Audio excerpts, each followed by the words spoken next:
One best book is equal to 100 good friends, and one good friend is equal to a library. Dr. APJ Abdul Kalam.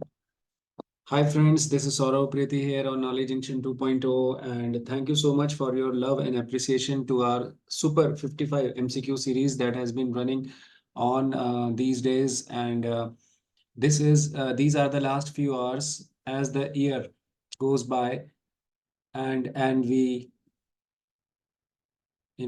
reflect on the year passing by. 2023 is a year full of learning for me personally as well, and also I suppose with all the learners who have been associated with KJ directly or indirectly. So I heartily welcome you all to this junction of learning, especially the English language and literature learning. And all of you are welcome to join this journey as co-learners with me. And these are the last few hours, because after 31st of December 2023, we would be closing this offer of special discount on Super 55 MCQ series. Yes, guys, this 55 MCQ series is divided into two parts. 25 MCQs are in grammar. These 25 MCQs are especially designed and especially curated by me. One question sometimes is equal to as many as 5 to 10 good questions. So I'm trying to create a kind of um, series for all of us where we get the best out of literature and grammar. And apart from 25 questions in grammar, we have 30 questions in literature. Each day you are going to get 2 hours of quality MCQ discussions. And not only this, recordings are available. Plus, you are also going to get the PDFs and also the answer keys. So it's a very, very exciting offer for all the learners, especially those who are looking to settle their career in 2024. We know that in Uttarakhand, we are going to have LT exam around 10 March. And also there is a strong possibility that lecturer English or lecturer vacancies will also come soon. In UP also, there is a strong um, news that we are going to have the exams soon there in TGT, PGT grade. So 2024 is full of exciting ventures. Why not let us join hand together for your beautiful self-discovery of learning. So I, Saurabh Preti, and the whole KJ team wishes you all a very, very happy new year 2024. May all your wishes come true. And a special thanks to Team Heartfulness also, which has given me personally a lot of confidence and motivation to go ahead in my life. Despite serious challenges that I faced, I managed to get so much of calm, cool attitude because of the meditation that I did. So I heartily welcome all the youth to also join hands for Heartfulness Youth Invite, which is a registration form free of cost. Especially our all KJ students, I would really love to have their, you can say, keen interest in this, and it's free of cost. So please go for that as well. So thank you so much, and I will see you soon in my next video in the year 2024.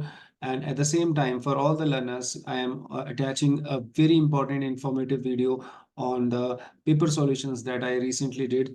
Hopefully, you are going to enjoy this session, and do keep sharing your comments, your love, and most importantly, your uh, key inputs so that we can improve our YouTube experience for all of you.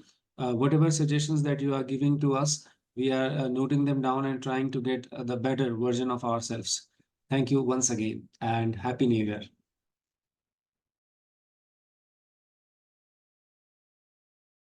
शुरू करते हैं फिर हम लोग MCQ की series हमारी चल रही है। ठीक है भाई, सुपर 55 जैसे कि मैं आप लोगों को बता रहा था, उसी में ऐड कर दिया हमने लिटरेचर की सीरीज। तो चल ही रही है 30 questions per day. New questions मिल रहे हैं हम लोगों को, इनको आप देखिए। ठीक है, मैंने आप लोगों के साथ शेयर कर दिया इनका पीडीएफ वर्जन ऑलरेडी। तो चलिए शुरू करते हैं। फिर पहला क्वेश्चन आएगा हमारा, मैं ठीक तो शुरू करते हैं हम लोग। जैसे पहला क्वेश्चन है इसमें, अच्छा क्वेश्चन है ये। In the 17th century writes T.S. Eliot, ठीक है, in the metaphysical poets, a dissociation of sensibility sets in from which we have never recovered. ठीक है, from which we have never recovered. Clear? तो अब इसमें क्या है, and this dissociation as is natural was aggravated by the influence of two most powerful poets of the 17th century. Two most powerful poets of the 17th century. Question की language को पढ़ना है थोड़ा, ठीक है। क्या आंसर किया है? देखिए बहुत अच्छा क्वेश्चन है। हाँ, कुछ बच्चे इसमें, ठीक है, जॉन डन कर देंगे, बट जॉन डन नहीं है। क्वेश्चन उसने पूछा है कि 17th सेंचुरी में मेटाफिजिकल पोएट्स के अंदर उन्होंने लिखा है टीएस एलियट ने, और उन्होंने क्या बोला है कि this dissociation was aggravated, aggravated means increase by the influence of two most powerful poets of the century. अभी अभी 3 से 4 वाली क्लास में पढ़ रहे थे, two most powerful poets of the century, 17th century, that is कब आए मेटाफिजिकल 17th में? तो आंसर है John Milton and John Dryden. ठीक है, सो अगर जिसने डी किया तो वेरी गुड, अगर किसी ने अटेम्प्ट नहीं किया कोई बात नहीं, फटाफट आप इनके आंसर्स लिख लेंगे। आंसर होगा इसका डी। ठीक है, D is the answer. John Milton and John Dryden, two most powerful poets of which century guys? 17th century. ठीक है, चलिए तो ये हमारा हो गया। उसके बाद फिर नेक्स्ट क्वेश्चन आते हैं, मैच द फॉलोइंग। अब मैच द फॉलोइंग में इसमें क्या करना है आपने, ठीक है, बहुत अच्छा क्वेश्चन है ये स्पेशली एमए वाले जो साथी उनके लिए अच्छा है, जिसने खाली ग्रेजुएशन एलटी की तैयारी कर रहे, इस ओनली एलटी। फिर भी आपको बस इतना तो याद करना है इसमें कि जो भारत है, भारत, ठीक है, उन्होंने क्या दिया है? रसा का सिद्धांत दिया है, तो उसका आंसर है सी। सी इसका आंसर है, यानी कि भारत का आंसर हो गया भारत। भारत को क्या, भारत ने क्या दिया? रसा का सिद्धांत दिया है। 1 यानी कि भामा, भामा ने क्या दिया है हमारा? भामा ने दिया है वक्रोक्ति, वक्रोक्ति का सिद्धांत दिया है। सॉरी कुंतक, कुंतक ये भी है ना कुंतक ने क्या दिया है? वक्रोक्ति। और फिर सी क्या है हमारे? भामा, तो सी का 2 है, यानी रीति। भामा ने क्या दिया है? रीति का सिद्धांत दिया है। ठीक है, कुंतक ने क्या दिया है? वक्रोक्ति। और सबसे इंपॉर्टेंट आनंदवर्धन, आनंदवर्धन ने किसका सिद्धांत दिया है? ध्वनि का सिद्धांत दिया है। इस टॉपिक का नाम आप क्या नोट करेंगे? इंडियन क्रिटिसिज्म या इंडियन एस्थेटिसिज्म। कौन से टॉपिक से क्वेश्चन दे रहा हूँ, एटलीस्ट ये पता होना चाहिए सभी को। इंडियन एस्थेटिसिज्म कहते हैं इसको, और इसमें रसा थियोरी, ठीक है, हमारे इधर क्रिटिसिज्म में लगती है, इंडियन क्रिटिसिज्म हो जाता है रसा थियोरी। बस ये याद रखना कि जो इसमें भरत मुनि है, इन्होंने क्या लिखा है? नाट्य शास्त्र। नोट कर लेना, भरत मुनि ने, ये सबको पता होना चाहिए भाई, एलटी लेक्चरर सभी। नाट्य शास्त्र, शास्त्र, शास्त्र, SHASTRA, नाट्य शास्त्र लिखा है इन्होंने। ठीक है, और नाट्य शास्त्र जो है, इसको क्या कहा जाता है? 5वां वेद कहा जाता है भारतीय दर्शन में। इसको क्या कहा जाता है? 5th वेदा। क्वेश्चन बहुत इंपॉर्टेंट है, 4 वेद माने गए हैं। तो भरत मुनि ने नाट्य शास्त्र, जिसमें रस के बारे में उन्होंने बताया, कितने रस बताए? 8 रस बताए हैं इन्होंने। क्या बताए हैं? 8 टाइप्स ऑफ रसास की बात हुई है। आई रिपीट, इसमें एक नया 8 रस बताए हैं, और इसमें एक नया रस ऐड किया इन्होंने, बाद में क्रिटिक्स ने किया था, जिसको 9th रस बोला गया है। और नवा रस क्या है? शांति रस। शांति रस को ऐड किया गया है। Primarily speaking there are 8 rasas, और रसों का राजा किसको कहा गया है? श्रृंगार रस को। ठीक है, श्रृंगार रस ऑब्वियसली लव को रिप्रेजेंट करता है, कलर इसका रेड है। हर रस के लिए एक डीटीज भी अलॉटेड है, एक भगवान भी है। ठीक है, तो श्रृंगार रस, ठीक है, श्रृंगार रस लव। और रस का मतलब हमें पता है, relish the taste which we get while viewing literature. ठीक है, तो आई रिपीट, भरत मुनि है, भारत लिखा है खाली, भरत मुनि है। भरत मुनि का हो गया आपका रसा, भामा नहीं सॉरी कुंतक का हो गया वक्रोक्ति, वक्रोक्ति जीवितम करके नाम है। भामा का रीति हो गया, रीति। और आनंदवर्धना का हो गया ध्वनि। नेक्स्ट क्वेश्चन देख लेते हैं, क्वेश्चन नंबर 3। ठीक है, अमेरिकन लिटरेचर।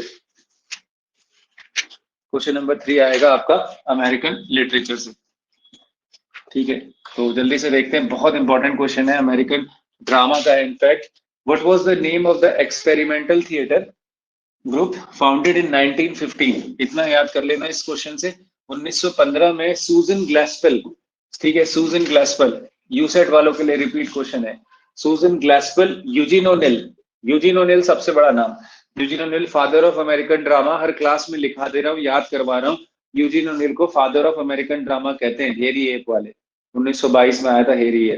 तो इन लोगों ने मिलकर एक थिएटर ग्रुप बनाया था, उसका क्या नाम? कोई ट्राई कर रहा है इसमें? ठीक है, मैं आंसर बताता हूँ, सारे बच्चे याद ही कर लो। द प्रोविंस टाउन प्लेयर्स, ये था सबसे पहला अमेरिका का मेजर थिएटर ग्रुप, जो कि जो ब्रॉडवेज है ना वहां पर, ब्रॉडवेज से अलग कुछ था ये। ब्रॉडवेज वहां का सबसे फेमस अमेरिकन ग्रुप है, ठीक है, थिएटर का, province town players.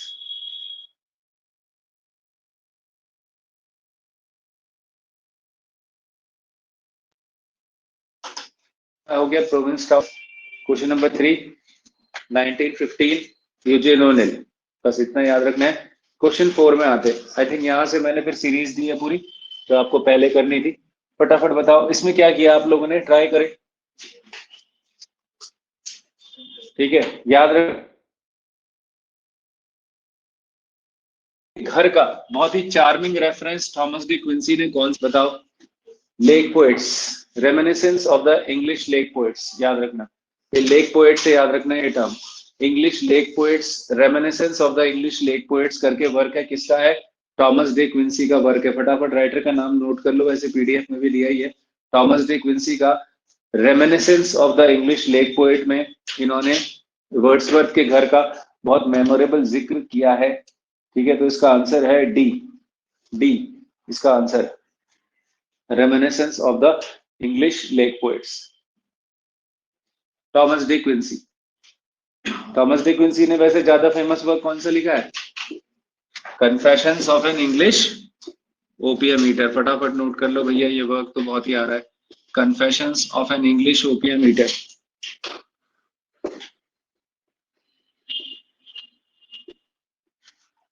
Thomas De Quincey. ठीक है, एक सबसे बड़ा क्वेश्चन दे देता हूँ यू सेट वालों के लिए, लेक्चरर वालों के लिए। थॉमस डे क्विंसी ने लिटरेचर को दो पार्ट्स में डिवाइड किया था, लिटरेचर ऑफ पावर और लिटरेचर ऑफ नॉलेज करके। ठीक है, ये क्वेश्चन आया है हमारे उत्तराखंड लेक्चर में, लिटरेचर ऑफ पावर और लिटरेचर ऑफ नॉलेज करके दो ग्रुप्स में डिवाइड किया था, थॉमस डे क्विंसी ने किया था ये। ठीक है, ये बहुत इंपॉर्टेंट है ये।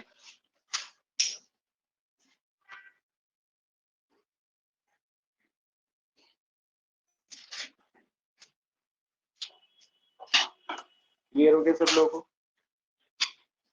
चलिए आगे बढ़े, नेक्स्ट क्वेश्चन। ये भाई ये बताओ, राजा राममोहन रॉय ने 1823 में अपना एक लेटर लिखा था, जिसमें उन्होंने बताया था कि भाई इंग्लिश एजुकेशन को इंडिया में लाना चाहिए, ऐतिहासिक लेटर माना गया है। आंसर है बिल्कुल ए, लॉर्ड एमहर्स्ट को लिखा था इन्होंने।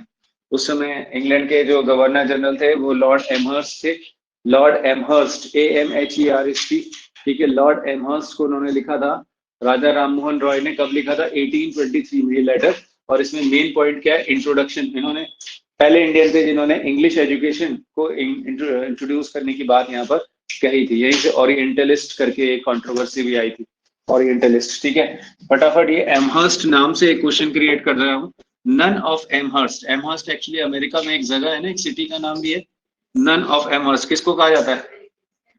एमिली डिकिंसन को कहा जाता है नन ऑफ एमहर्स्ट। ठीक है, एमिली डिकिंसन को क्या कहा जाता है भाई? नन ऑफ एमहर्स्ट कहा जाता है। अमेरिका की पोएटेस है एमिली डिकिंसन, याद कर लेना अगर याद है तो ठीक है। Amherst is a city in America and Emily Dickinson is called as nun of, क्योंकि इन्होंने शादी नहीं करी थी ना और रेक्लूस थी, घर से भी बहुत कम निकलती थी, बहुत कम वर्ड्स में अपनी पोएम्स को लिखती थी। ठीक है, चलिए खैर, इनको मैंने ये भी ऐसे भी याद कराया है, एमिली डिकिंसन को पोएटेस ऑफ पंक्चुएशन मार्क्स। ठीक है, पंक्चुएशन मार्क्स की पोएटेस है, बहुत ज्यादा डैशेस एंड डॉट्स का यूज करती है अपनी पोएट्री। ठीक है, आइए आगे बढ़ते हैं क्वेश्चन नंबर 6 में। A poet laureate once said, what did he say? He said that I don't think that since Shakespeare there has been such a master of English language as I. Who is the poet? Poet laureate है ये, और इन्होंने खुद के बारे में ऐसी बड़ी बात बोली। ठीक है, ट्राई करो।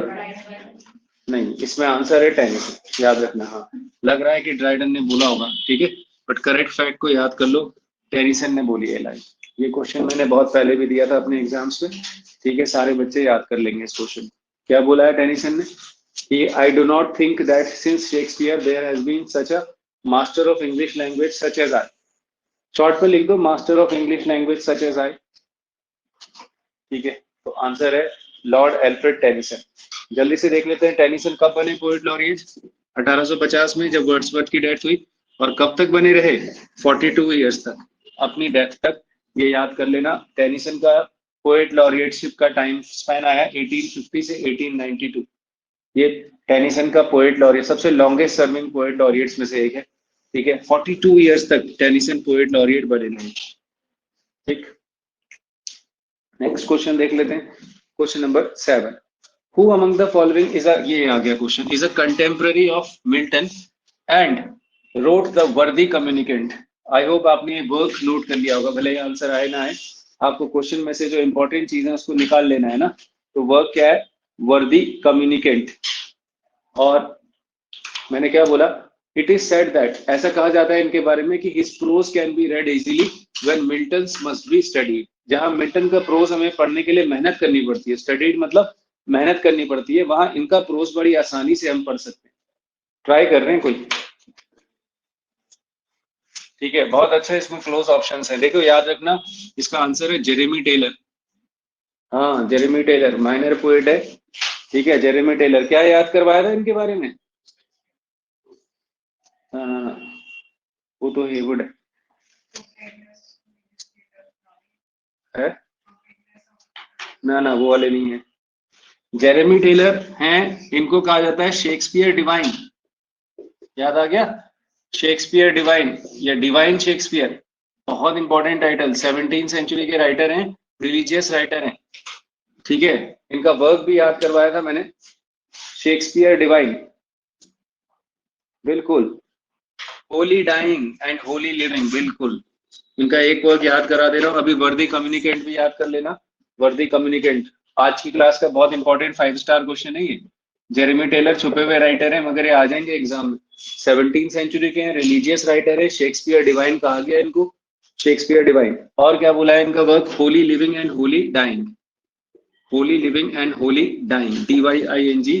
और मैंने क्या बोला इनके बारे में, वर्दी कम्युनिकेंट भी इनका एक वर्क याद कर लेना, वर्दी कम्युनिकेंट। ठीक है, इनका प्रोज इजी प्रोज माना गया। ठीक,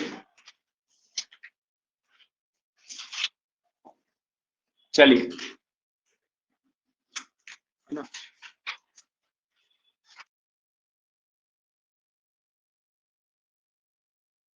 चलिए आगे बढ़ते हैं हम लोग। Question number 8, direct method of teaching और या ऑफ लैंग्वेज टीचिंग इन्वॉल्व्स। ये अच्छा क्वेश्चन है, डायरेक्ट मेथड में क्या होता है?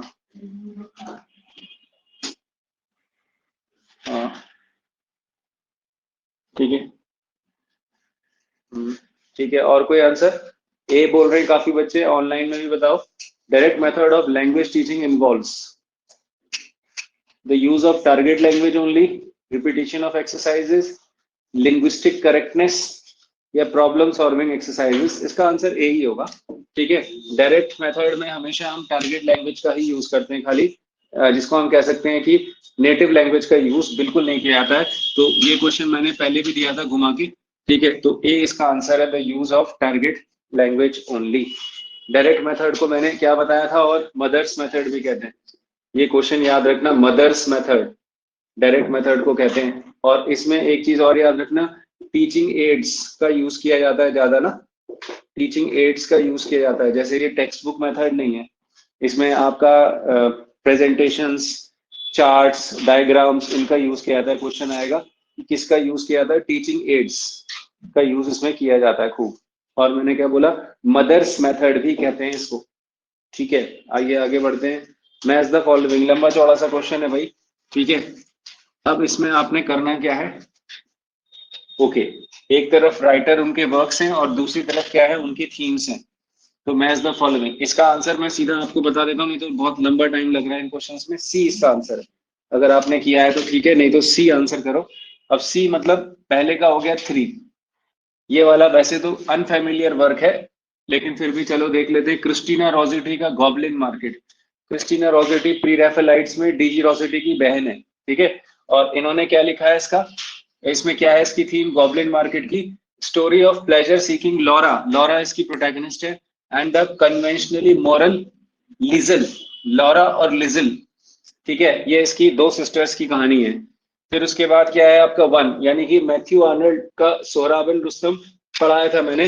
The tale of a father who inadvertently, ये वर्ड है इनएडवर्टेंटली का मतलब क्या होता है, अननोइंगली डिस्ट्रॉयज हिज सन, बिल्कुल सही बात है।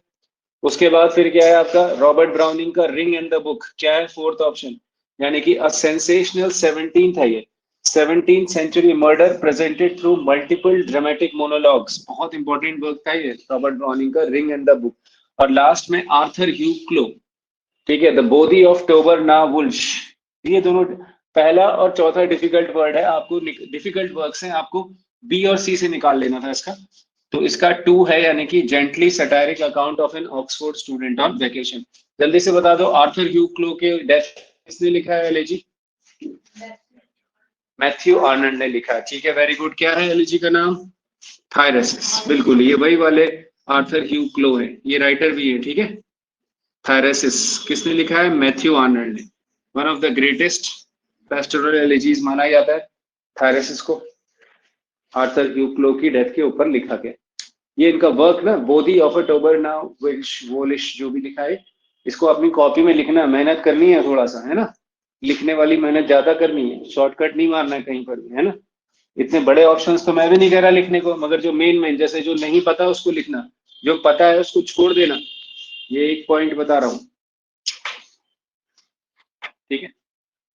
चलो, विच ऑफ द फॉलोइंग, ये बहुत इंपॉर्टेंट लैंग्वेज का क्वेश्चन है, ELT से आ गया, ठीक है। इनमें से कौन से मेथड को रिप्लेस किया गया था कम्युनिकेटिव लैंग्वेज टीचिंग मेथड से, यानी कि पहले वो मेथड था उसको रिप्लेस करके कम्युनिकेट, CBSE वाला क्वेश्चन है, CBSE में कम्युनिकेटिव लैंग्वेज टीचिंग पढ़ाई जा रही है ना, उससे पहले कौन सा मेथड चल रहा था CBSE में, बताओ, ट्राई करो, ऑनलाइन में ट्राई करो। देखो, याद करना इसमें ना स्ट्रक्चरल मेथड था, स्ट्रक्चरल अप्रोच, डी, ठीक है, हाँ, स्ट्रक्चरल अप्रोच को हटा के CLT मेथड लगाया गया है। CLT को क्या कहते हैं हम? कम्युनिकेटिव लैंग्वेज टीचिंग, ये वाला अभी ये नोट कर लेना। इंग्लिश लैंग्वेज टीचिंग जो CBSE स्कूल में पढ़ाई जा रही है ना प्रेजेंटली, वो CLT है, कम्युनिकेटिव लैंग्वेज टीचिंग मेथड है। और इसने रिप्लेस किसको किया है? स्ट्रक्चरल अप्रोच को। ये CBSE वाला मेथड से आएगा। CBSE में कौन सा मेथड चल रहा है? कम्युनिकेटिव लैंग्वेज टीचिंग चल रहा है अभी, ठीक है। और इसने रिप्लेस किस मेथड को किया? स्ट्रक्चरल अप्रोच को रिप्लेस किया।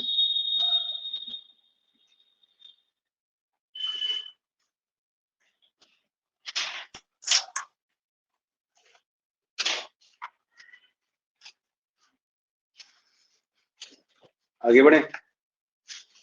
एडमंड स्पेंसर ने एपिथैलेमियन इस carefully structured poem carrying corresponding dash, मतलब इसमें कितनी लाइन्स हैं या कितने उसका स्टैंजास का है, तो याद रखना एपिथैलेमियन, पहले तो यहाँ पर स्पेलिंग में EPITH भी आएगा, एपिथैलेमियन होगा EPITH। तो ये मैरिज सॉन्ग है, इसको मैंने क्या बोला था? मैरिज सॉन्ग, या फिर इसके लिए एक वर्ड टेक्निकली याद कराया था तुम्हें, नप्टाइल सॉन्ग, नप्शियल सॉन्ग, जो भी बोलते होंगे, इसका मुझे प्रोनाउंसिएशन एग्जैक्टली नहीं पता, बट फिर भी मैं फिलहाल नप्शाइल या नप्टाइल सॉन्ग बोल रहा हूँ, ठीक है। मैंने बताया था वैवाहिक गीत, शादियों में गाया जाने वाला गीत है एपिथैलेमियन। बहुत इंपॉर्टेंट क्वेश्चन है ये, स्पेंसर ने लिखा था, एलिजाबेथन एज में।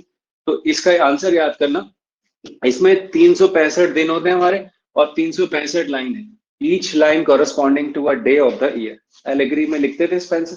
तो उसका आंसर बी है, वेरी इंपॉर्टेंट, नोट कर लेना इसका।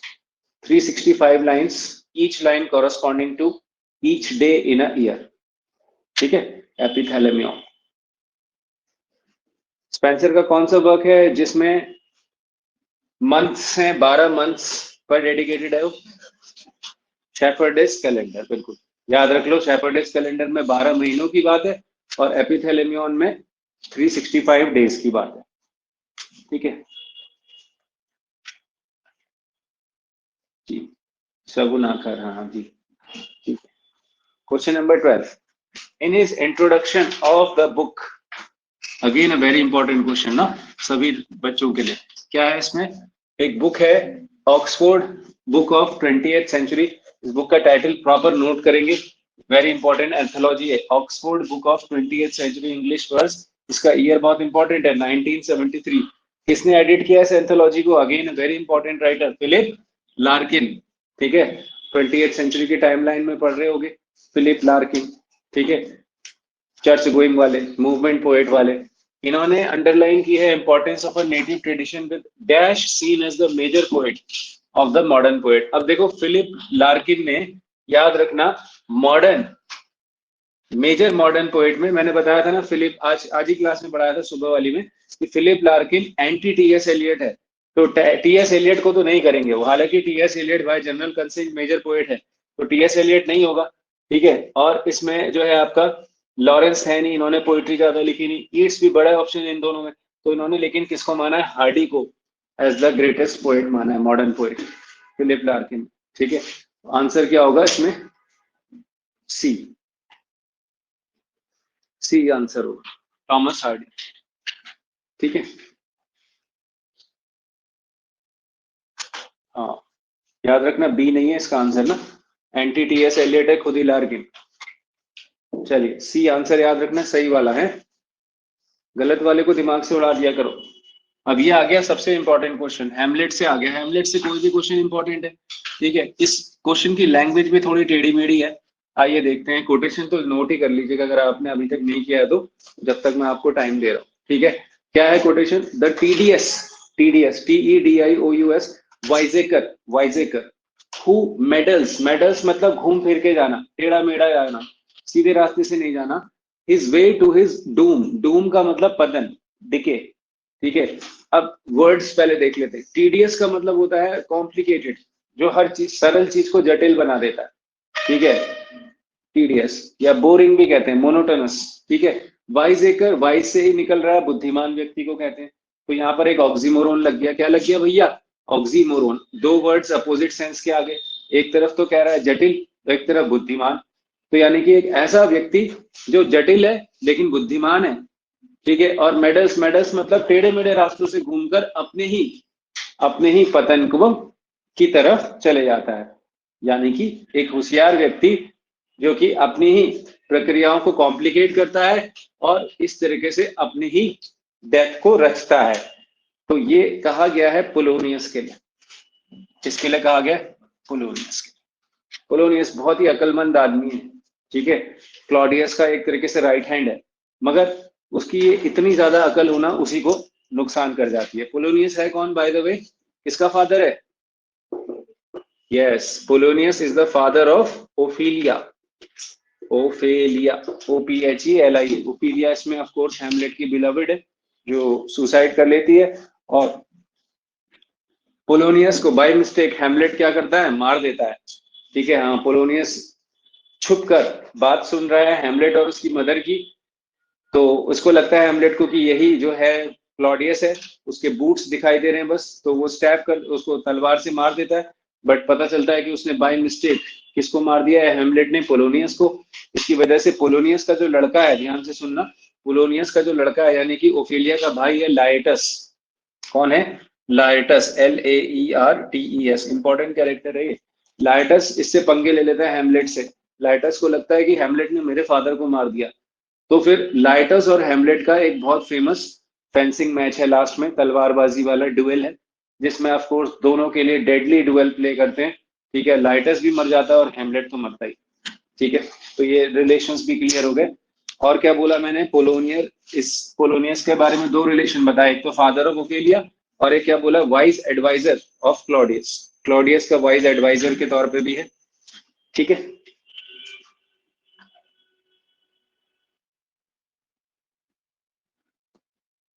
देखिए फोन खाती जी, इससे ज्यादा एडजस्ट नहीं हो पाएगा। ठीक है, इतना ही करना पड़ेगा, है ना। क्वेश्चन तो मैं पढ़ ही रहा हूँ, PDF में भी है। ठीक है, मेन आंसर आपको जो मैं लिख रहा हूँ वो दिखना चाहिए ना, क्योंकि PPT में स्क्रीन को मैं एडजस्ट नहीं कर सकता हर क्वेश्चन में ना। ठीक है, क्वेश्चन 14 आता है, क्वेश्चन 14,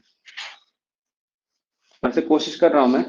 ठीक है, who tried to molest, molest आपको पता ही है, फिजिकली किसी को क्या करना। ठीक है, फिजिकली किसी के साथ रिलेशनशिप फॉर्म करना, मोलेस्ट, ठीक है। सोहिनी, सोहिनी को मोलेस्ट करने की कोशिश कौन करता है? सिस्टर ऑफ बखा है ये।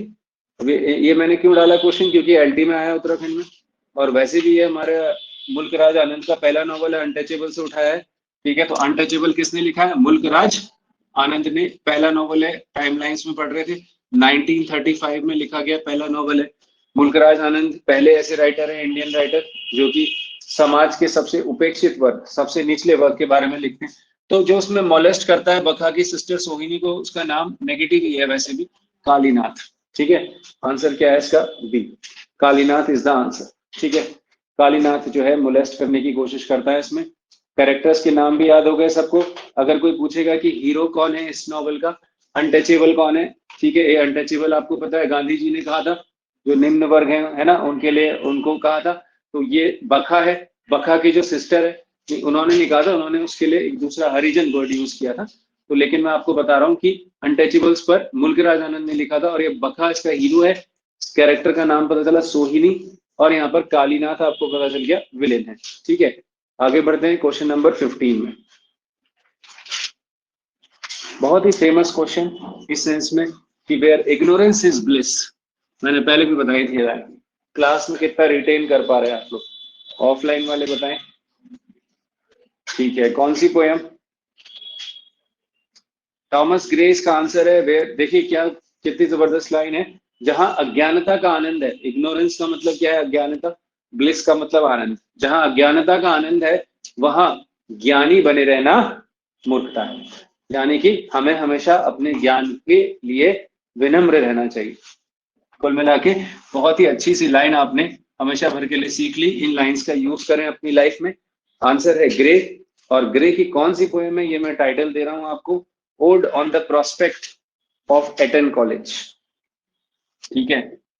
पोएम का नाम भी पक्का पूछ सकता है। कई बच्चे इसमें elegy return in a country का चार्ज कर देते हैं, वो नहीं है, ठीक है, याद रखना। Odd on the prospect of Eton, ETON, Eton college, ठीक है। 1742 में लिखी गई है। टॉमस ग्रे एक प्री रोमांटिक पोएट है, ट्रांजिशनल पोएट है, मिड 18th सेंचुरी के, ठीक है। इनकी पोएम है odd on a prospect of the Eton college. जल्दी से बता दो उसमें कौन सा फिगर ऑफ स्पीच है? फिगर ऑफ स्पीच क्या है? एंटीथेसिस। दो क्लॉज पढ़ रहे हैं, अपोजिट है। इग्नोरेंस का अपोजिट क्या है आपका? ठीक है, फॉली नहीं, हाँ, ब्लिस। हम ये कह सकते हैं इग्नोरेंस ब्लिस, और इग्नोरेंस का वाइस कह सकते हैं, ब्लिस का फॉली कह सकते हैं, अपोजिट के सेंस में ना, ठीक है। तो ये कुल मिला के फिगर ऑफ स्पीच कौन सा आया, लिख लेंगे सारे बच्चे। एंटीथेसिस कौन सा आया? ये वाला याद रखना, हर बार आ रहा है आंसर में, एंटीथेसिस, ठीक है। अपोजिट क्लॉजेस आते हैं जिसमें, एंटीथेसिस। भाई ईट्स का सेलिंग टू बाइजेंशियम, सारे क्वेश्चन कितने इंपॉर्टेंट आ रहे हैं। ईट्स का, W ईट्स का सेलिंग टू बाइजेंशियम बहुत इंपॉर्टेंट क्वेश्चन है, ठीक है। मैंने बताया है कि ईट्स की दो पोएम याद रखनी है, मैं फिर रिपीट कर रहा हूँ। एक तो द सेकंड कमिंग, कौन सी याद रखनी है? The second coming. और एक कौन सी याद रखनी है आपने? ये वाली, सेलिंग टू बाइजेंशियम। इसमें बाइजेंशियम एक होली सिटी है, ठीक है। और ये किसको रिप्रेजेंट करती है? इसका आंसर है डी, ठीक है। बी और डी में फाइट है, ए और सी तो रिप्रेजेंट करती नहीं है, बाइजेंशियम आयरलैंड में है नहीं, ठीक है। तो क्या रिप्रेजेंट करती है? रीजेनरेटिंग, मतलब स्पिरिचुअल रिवाइवल, जो वेस्टलैंड की भी थीम है, regenerating the art and culture that exist in Byzantium. Byzantium मैंने बताया एक पवित्र नगरी का नाम है, होली सिटी।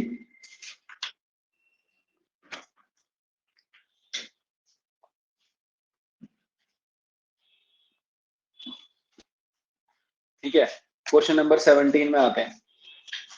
हाँ बताओ भाई, ये तो आना चाहिए। Identify the poet known for Bruce, the supreme national poem of Scotland.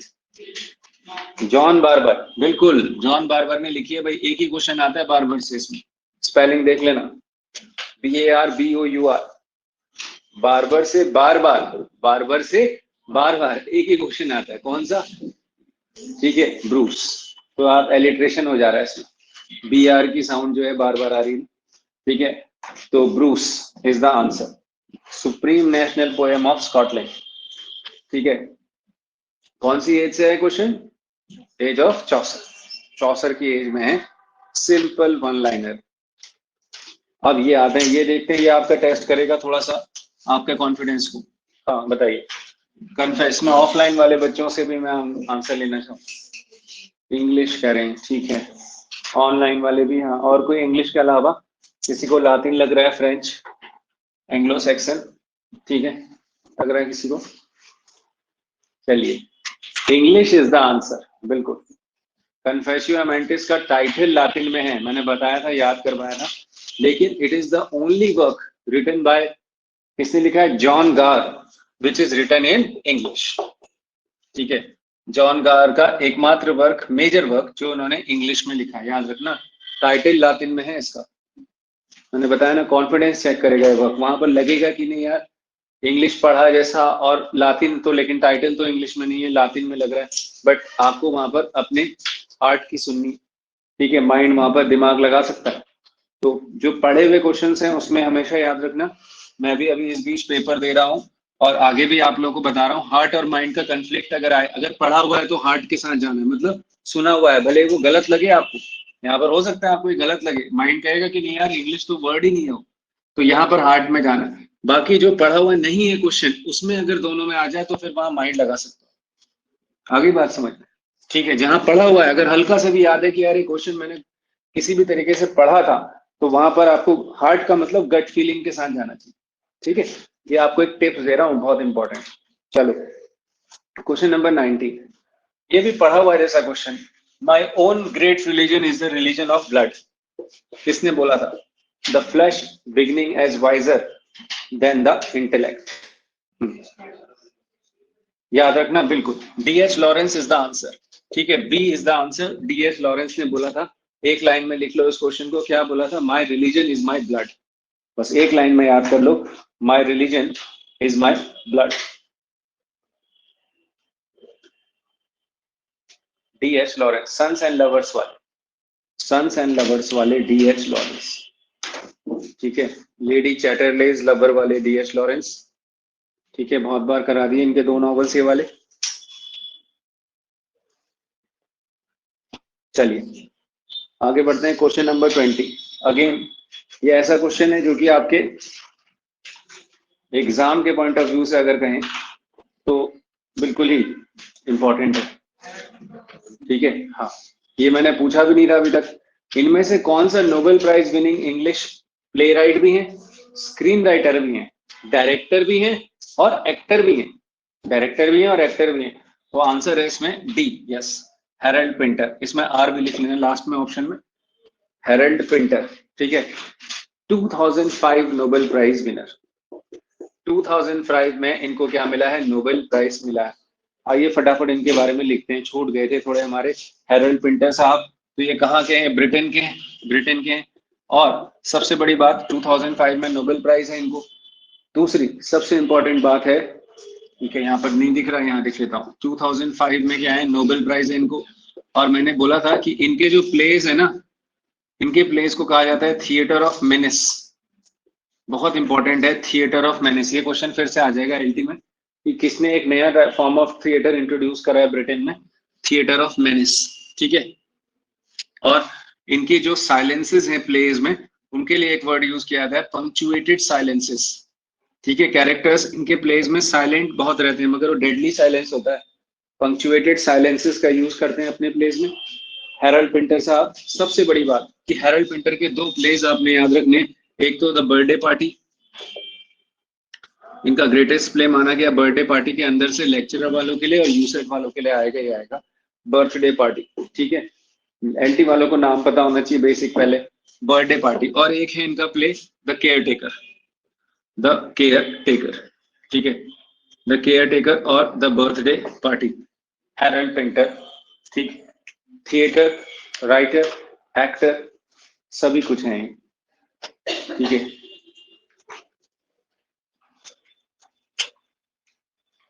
चलिए क्वेश्चन नंबर 21,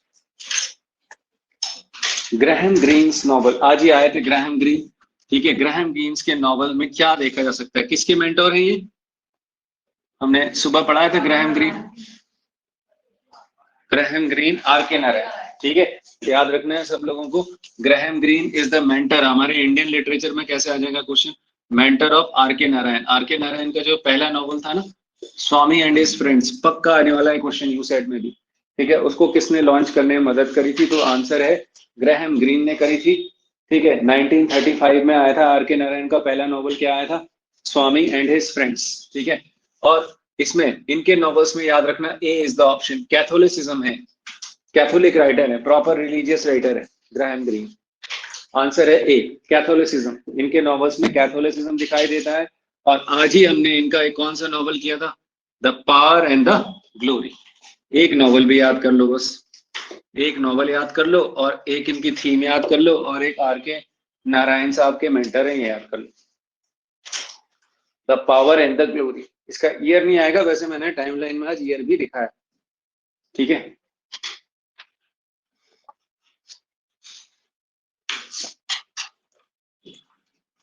फर्स्ट बैटल, हाँ ये तो गलत नहीं होना चाहिए, first battle of war of roses कब से कब तक हुए थे? वॉर ऑफ रोजेस भाई 1455 से 1485 तक, 30 ईयर तक हुए थे।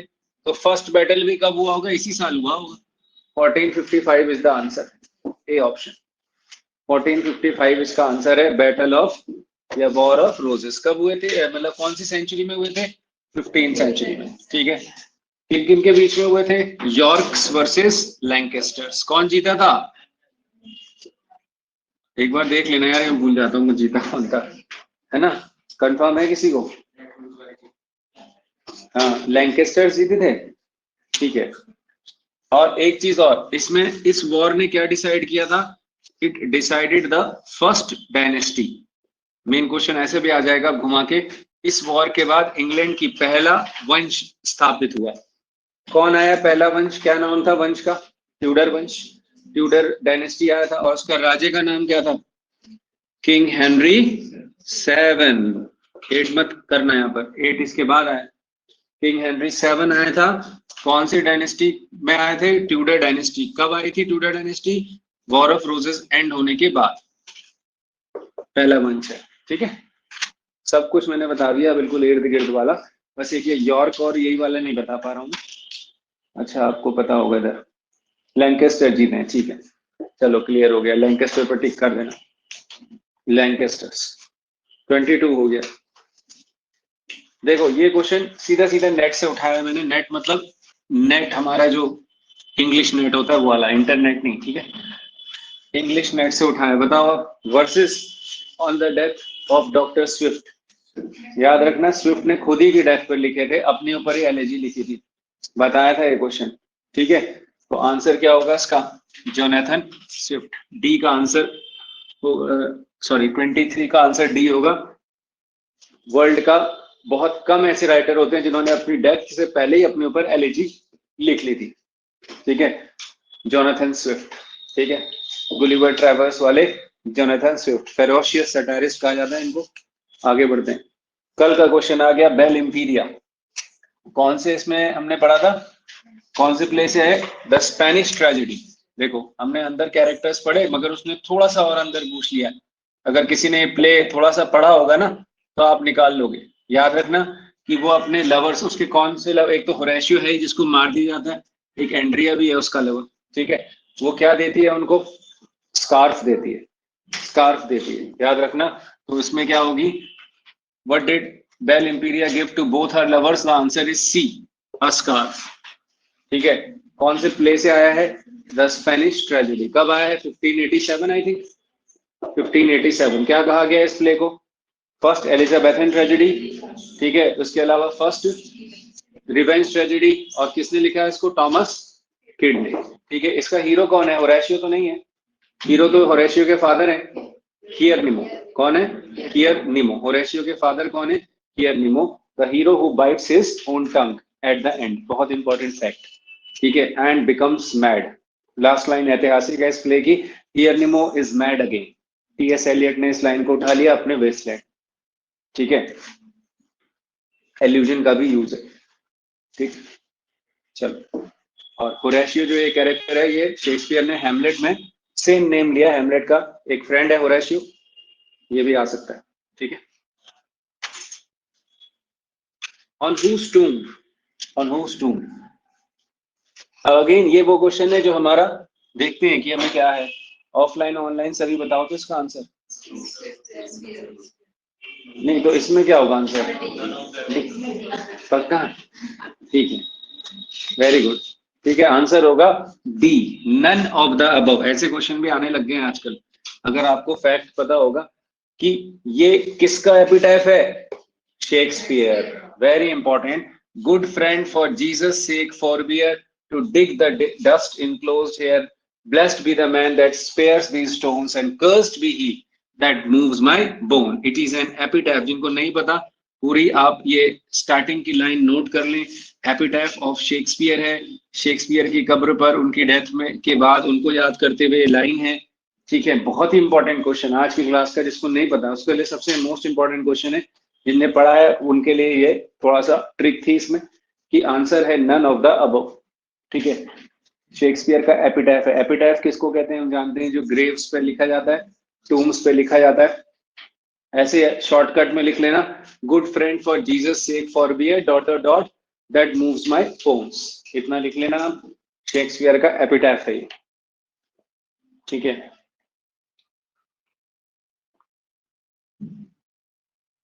आइए आगे बढ़ते हैं फिर, very good, England my England, बहुत इंपॉर्टेंट क्वेश्चन, ठीक है।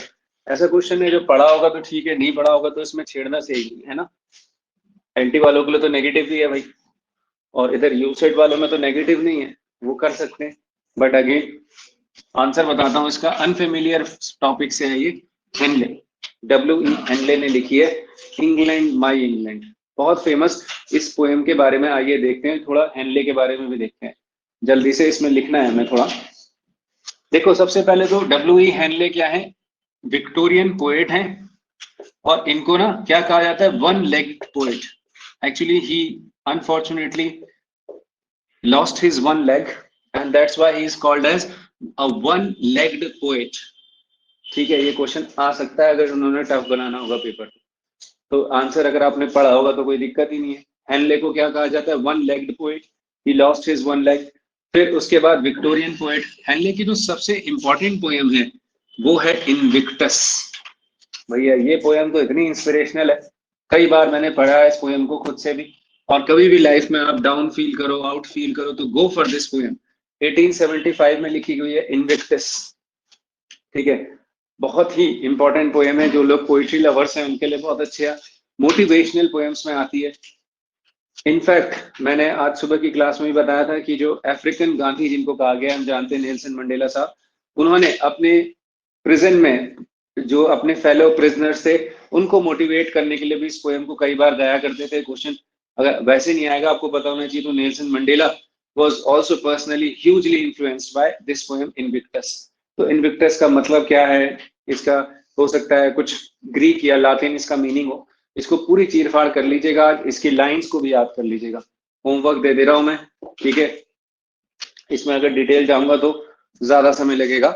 एक और इंपॉर्टेंट फैक्ट है इस क्वेश्चन में, इंग्लैंड माय इंग्लैंड, ये तो एक सॉन्ग है, क्या है, एक पेट्रियोटिक सॉन्ग। जब फर्स्ट वर्ल्ड वॉर हुआ तो ये सॉन्ग को बहुत गाया गया, पेट्रियोटिक सॉन्ग है, पोएम है, पोएम मतलब सॉन्ग ही हो गया, लिरिक है, पेट्रियोटिक सॉन्ग है।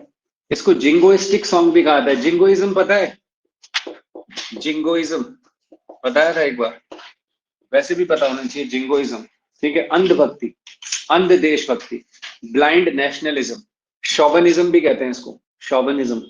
जिंगोइज्म का मतलब क्या बताया मैंने, ब्लाइंड पेट्रियोटिज्म, ठीक है, हाँ, जुनूनी देशभक्ति का किस्म की, ठीक है। तो जिंगोइस्टिक पोएम भी कहा जाता है, क्वेश्चन आएगा, फिर बता रहा हूं। सबसे बड़ी बात कि इसके अलावा England my England same title was used by D.H. Lawrence, एक मिनट, D.H. लॉरेंस है, हार्डी है, मैं चेक कर लेता हूँ, हाँ D.H. लॉरेंस ही है होगा, ठीक है।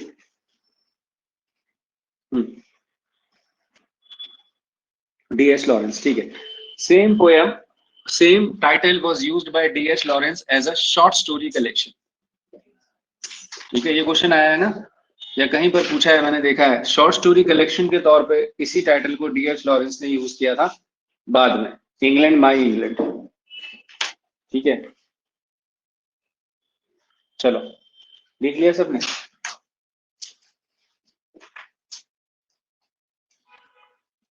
अच्छा हाँ, ये वाली लाइन है बिल्कुल, I am the master of my fate, I am the captain of my soul. I am the, Invictus की लाइन कोट कर रहा हूँ, motivational, I am the master of my fate, I am the captain of my soul.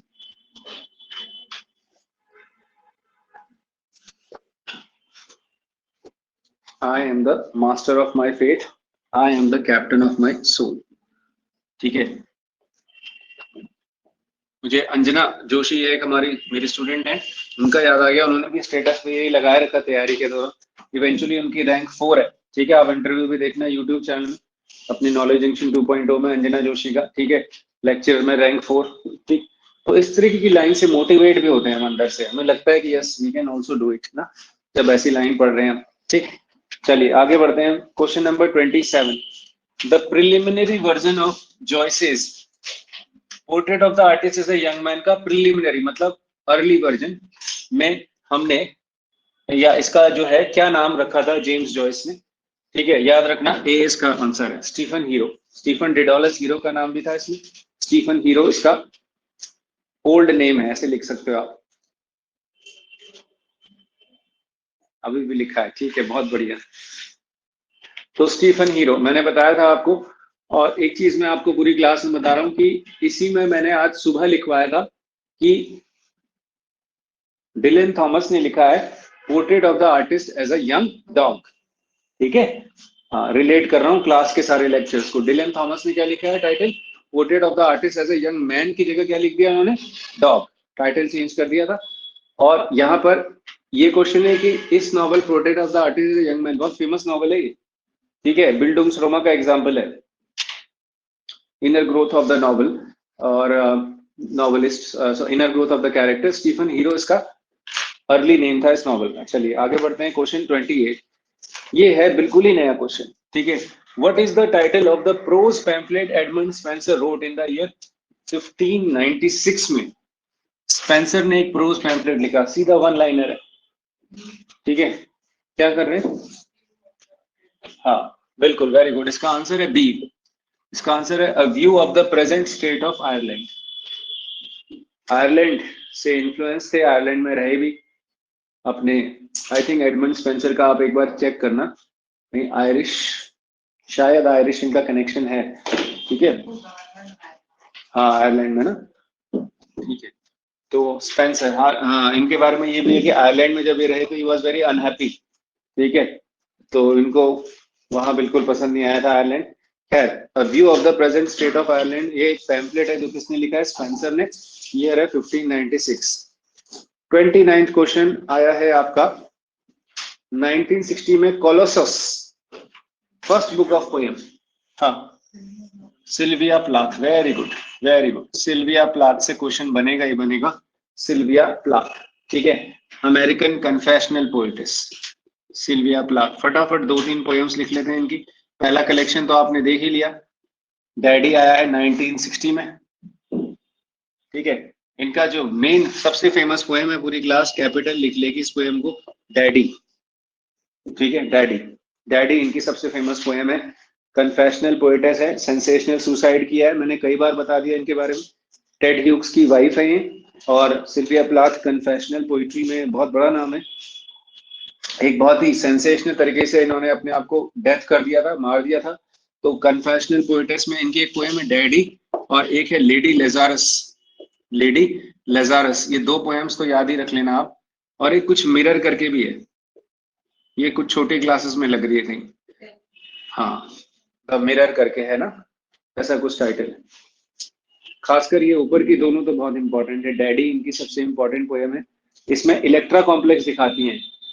Electra complex क्या होता है, father daughter attachment. ठीक है, love hate relationship है इनके फादर का इनके साथ। ठीक है, आई थिंक इनके फादर जो हैं वो जर्मन थे, है ना, हाँ। तो इस तरीके से मैंने क्या वर्ड बोला, खैर इलेक्ट्रा कॉम्प्लेक्स। इलेक्ट्रा कॉम्प्लेक्स का मतलब इडिपस कॉम्प्लेक्स का अपोजिट होता है, जिसमें फादर और डॉटर के बीच में एक एक्सेसिव, जिसे हम कह सकते हैं सेंटिमेंटल रिलेशनशिप होता है। हाँ जी बिल्कुल। इसके अलावा इनकी पोएम पर्दा भी मैंने बताया था एक बार, बिल्कुल पर्दा। पर्दा 2-3 लोगों ने लिखी है, बताया था ना मैंने। और किसने लिखी है पर्दा? सरोजनी नायडू और इम्तियाज धरकड़। सरोजनी नायडू और इम्तियाज धरकड़, ठीक है, इन दोनों ने लिखी है पर्दा। लास्ट क्वेश्चन आ रहे हैं हम लोग। What is a poem whose first letter of each line spell out a word? हाँ, पहले तो क्वेश्चन ही समझना पड़ेगा, क्या कह रहा है? First letter of each line spell out a word. इसके लिए मैं आपके लिए एक एग्जांपल लिख के लाया हूं इसमें। जैसे इसको पहले समझ लेते हैं, पहले तो आंसर देख लेते हैं। इसका आंसर है एक्रोस्टिक कहते हैं इसी पोएम। अलग ही क्वेश्चन है, सी एक्रोस्टिक। एक्रोस्टिक मतलब देखो, एग्जांपल जरूर लिखो सारे बच्चे मेरे साथ। जैसे ये है ना, ये एक वर्ड आपने ऐसे लिखा खड़े में, वर्टिकल, एप्पल। अब एप्पल को आपने, अब यहाँ पर ए से आपने कहा, ठीक है, अ पीस ऑफ फ्रूट, है ना। फिर आपने पी से यहाँ पर मतलब इन एक एक जो लेटर्स हैं उनसे एक एक आपने लाइन बना दी। पेंटेड रेड एंड व्हाइट, या red and green, red and green, ठीक है। फिर पी से आया perfect for snack, snacks, perfect for snacks. फिर एल से क्या आया? Lovely with peanut butter. बच्चों को बताते हैं ना इस तरह की poems, lovely with peanut butter, butter, ठीक है। और लास्ट में ई है, ई का मतलब excellent in taste, excellent in taste. तो अब आप यहाँ पर देखेंगे कि ये क्या बन गया भाई, एक एक्रोनिम बन गया। कैसे बना एक्रोनिम? यहाँ पर अगर आप इसमें यहाँ पर इसको शो करें तो ये देखिए एप्पल, ठीक है, एक वर्ड बन गया कि नहीं, है ना। और ये यहाँ पर अपने डेफिनेशंस को खोलते रहा। तो ये ऐसे आप बिल्कुल अच्छे से ड्रॉ कर दीजिए इसको। और ऐसी पोएम्स में जिसमें ऐसे वर्टिकल में वर्ड बन जाता है और ऐसे क्या बन जाते हैं, उससे फ्रेज बन जाते हैं, उस पोएम को हम क्या बोलते हैं? एक्रोस्टिक। एक चीज और, इसी से मिलता जुलता एक वर्ड आता है एक्रोनिम, ठीक है। एक्रोनिम क्या होते हैं? Short forms. ये तो पता ही है आपको, शॉर्ट फॉर्म्स को हम एक्रोनिम्स कहते हैं। जैसे मैंने कहा सीडी, अब CD is an acronym for compact disc, ठीक है। हाँ, सीडी हम कहते हैं ना, सीडी प्लेयर, तो सीडी भी किसका है? एक एक्रोनिम है, कॉम्पैक्ट डिस्क, AISC, ठीक है। तो एक्रोनिम और एक्रोस्टिक, ये आपको पता चल गया। एक मिलता जुलता वर्ड जो मैंने इसके साथ साथ सीखते रहा, मैं आप लोगों को शेयर कर रहा हूँ, एकॉस्टिक्स। थोड़ा सा अलग टाइप है, एकॉस्टिक्स बोलते हैं म्यूजिक को, हम कहते हैं एकॉस्टिक प्रॉपर्टी, साउंड प्रॉपर्टी। ये एकॉस्टिक्स है, ACOUSTIC, ये एक्रोस्टिक है और ये एक्रोनिम है, ठीक है। एकॉस्टिक्स का मतलब होता है म्यूजिक, हाँ, हम कहते हैं एकॉस्टिक प्रॉपर्टी, ठीक है। चल, तो ये था भाई आज का प्रेजेंटेशन, ठीक। तो उसको देखिएगा आप। हाँ, एकॉस्टिक गिटार के लिए यूज करते हैं।